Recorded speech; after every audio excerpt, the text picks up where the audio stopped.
उनको 231 दिन से बैठे हैं, तो निश्चित रूप से सरकार भी तो सोच ही रही होगी, सरकार चाहती होगी कि कोई बेरोजगार नहीं रहे। हमारे पैर हाथ भी बंधे हुए हैं। जिस तरह से लगातार भारत सरकार केंद्र पैसों को रोकती है, जिस तरह से काम करने में अड़ंगा डालती है, उसमें निश्चित रूप से देर हुआ है। अब सरकार से बात करने दीजिए। अगर मैं सरकार तो दिल्ली भी बिजी है सर। नहीं, सरकार तो यहाँ है। सरकार कौन कह रहा है दिल्ली में? अपनी मांगों के समर्थन में लंबे समय से आंदोलन कर रहे पंचायत सचिवालय स्वयंसेवक संघ ने एक बार फिर राज्य सरकार से मांग पूरी नहीं होने पर बजट सत्र के दौरान विधानसभा घेराव करने की धमकी दी है।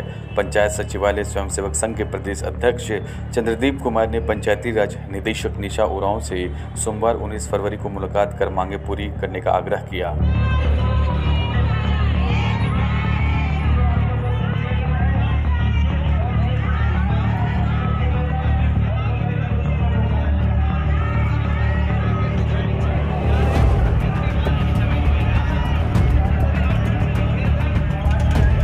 झारखंड मुक्ति मोर्चा के केंद्रीय महासचिव विनोद पांडे से भी पंचायत सचिवालय स्वयंसेवक संघ ने मुलाकात कर इस दिशा में कदम उठाने में सहयोग करने की अपील की है। संघ के प्रदेश अध्यक्ष चंद्रदीप कुमार ने बताया कि यदि सरकार उनकी मांगों को पूरा नहीं करती है तो पंचायत सचिवालय स्वयंसेवक के सदस्य और उनके परिवार वाले 27 फरवरी से 2 मार्च तक विधानसभा का घेराव करने का काम करेंगे।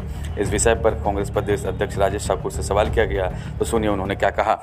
देखिए, जब भी इस तरह की बात होती है, जो लोग अनुबंध पे और तरह तरह से बहाल कर लिए जाते हैं, उनके साथ छल होता है।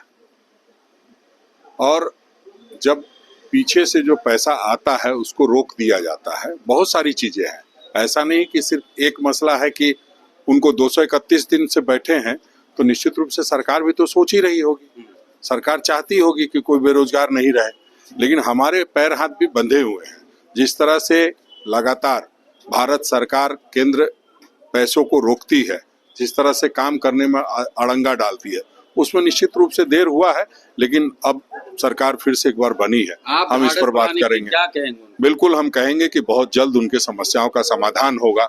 हम बहुत बड़ी बड़ी बात करने वाले नहीं हैं, हम पत्र लिखने वाले लोग नहीं हैं। हम जो कहते हैं वो करते हैं। ये सही है कि उनसे पहले भी हमने मुलाकात की है और हम समझते हैं उनके लिए जो भी संभव हो पाएगा उसको करेंगे। आखिर कब तक? अब सरकार से बात करने दीजिए। अगर मैं सरकार तो दिल्ली भी बिजी है सर। नहीं, सरकार तो यहाँ है। सरकार कौन कह रहा है दिल्ली में?